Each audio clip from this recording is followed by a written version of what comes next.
అండి ఇలా నేను మంచి ఎగ్తో రైస్ చేస్తున్నాను. చాలా బాగుంటుంది. ఒకసారి ట్రై చేయండి. 2 స్పూన్లు ఆయిల్ వేసుకుందామండి. ముందులా అది కొంచెం వేడెక్కనిద్దాము. వేడెక్కిందండి. నేను 2 కోడిగుడ్లు పగలగొట్టుకొని దాంట్లో ఉప్పు కారం వేసుకొని అదిగండి అలా కొట్టుకున్నాను. దాంట్లో వేసుకుందాం.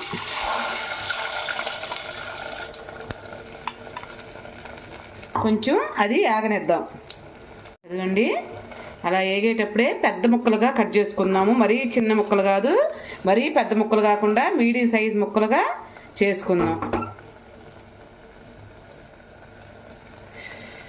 అలా బాగుంటుంది. ఒకసారి కొంచెం గరిటె పెట్టి అలా అలా రౌండ్ తిరగేద్దాము. ఓకే,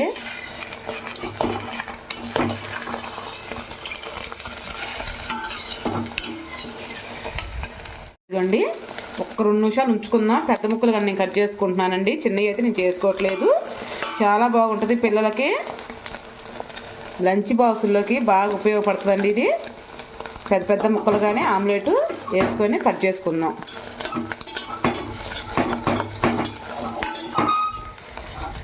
ఒక ప్లేట్లో తీసేసుకుందాం. నేను 1 స్పూను ఆయిల్ వేసుకుందామండి. అదే గిన్నెలో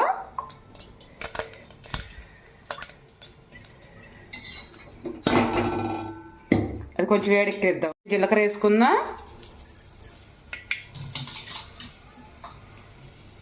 ఇదిగో ఉల్లిపాయ ముక్క, ఉల్లిపాయలు, టమాటా ముక్కలు, పచ్చిమిరపకాయ ముక్కలు దీంట్లో వేసేసుకుందాం. ఎంత సింపుల్ వంటనండి నిజంగా. అందరిలో అన్ని రకాలు ఉండవు, ఉన్న వాటిల్లోనే చేసుకుందాము. కొంచెం ఈ మగ్గనిద్దాం. ఒక పసుపు వేసుకుందాము. అదిగో అల్లం వెల్లుల్లి పేస్ట్ వేసుకుందామండి. నేను ఎంతో వేయట్లేదండి, చిన్న కొంచెం ఒక 1/2 స్పూన్ వేస్తున్నాను. అది చాలు. మనం ఒకసారి తిప్పుకుందాం.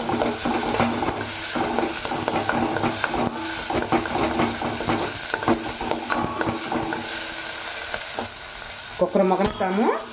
ఆయిల్ పైకి తేలింది కదా, మనం ఇంక ఇప్పుడు 2 స్పూన్లు కారం వేసుకుందాం. 2 స్పూన్లు వేసుకోవాలండి, ఎక్కువ వేసుకోవాలి అంటే మీ రైస్ని బట్టి వేసుకోవచ్చు.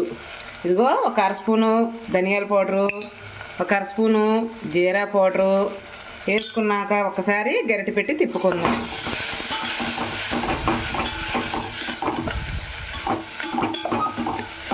అది కొంచెం మొగ్గనిద్దాం. ఇది వెళ్ళింది కదా, దీంట్లోకి ఇందాక మనం చేసి పెట్టుకున్నాం చూడు, ఇగో ఆమ్లెట్ ముక్కలు అవి కూడా వేసుకొని బాగా దానికి పట్టనిద్దాం. తర్వాత నేను కోడిగుడ్లు ఉడకబెట్టుకున్నానండి. 2 కోడిగుడ్లు కూడా, ఆ ముక్కలు కూడా మనం దీంట్లో వేసేసుకుందాం. కోడిగుడ్డు ముక్కలు కూడా దీంట్లో వేసేసుకుందాం. ఉడకబెట్టుకున్నానండి. చాలా బాగుంటుంది. అది ఎలా ఉంటుందంటే అది చేసుకుంటేనే కదండి దాని టాలెంట్ మనకు అవపడేది. ఇంకా దీంట్లో మనం రైస్ ఉడకబెట్టుకుని పక్కన పెట్టుకున్నానండి. తీసుకెళ్ళి దాంట్లో వేసుకుందాం.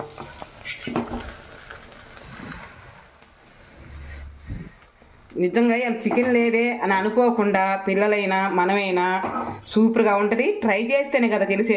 వేసుకుందామండి. ఇదిగో కొంచెం గరం మసాలా కూడా వేసుకుందాం. కొంచెం వేస్తున్నాను. ఇంకా అవి బాగా మంట మీద ధన పెద్ద మంట పెట్టుకోండి. పెద్ద మంట పెట్టుకొని మాడకుండా బాగా ఫ్రై చేసుకోవటం. నేను సూపర్గా ఉంటుంది. అలా తిప్పుకోవాలి. అదే మంట అయితే ఆపలేదు గ్యాస్, ఇంకా ఆపేద్దామండి గ్యాస్ మట్టుకి. కొంచెం కొత్తిమీర చల్లుకుందామండి దీని మీద. మంట వేడి మీద ఉన్నప్పుడే వేయాలి. ఇంకా మనం గ్యాస్ ఆపేసుకుందామండి. రెడీ అయింది. ఓకే, ఇదిగోండి కొంచెం కొత్తిమీర చల్లేసుకుందాం. అస్సలు ఏరే లెవెల్ అండి. నిజంగా మనకి చికెన్ లేదేయాలా అనే ఫీలింగు మన అసలుకి రానే రాదు.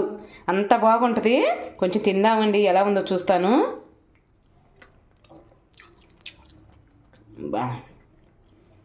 చాలా బాగుందండి.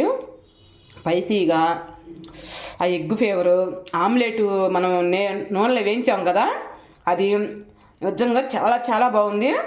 ఓకేనండి, ఈ వీడియో నచ్చితే ఒక లైక్ చేసి ఒక కామెంట్ చేయరా. రేపు మంచి వీడియోతో మీ ముందరకు వచ్చేస్తా. అంతవరకు బాయ్.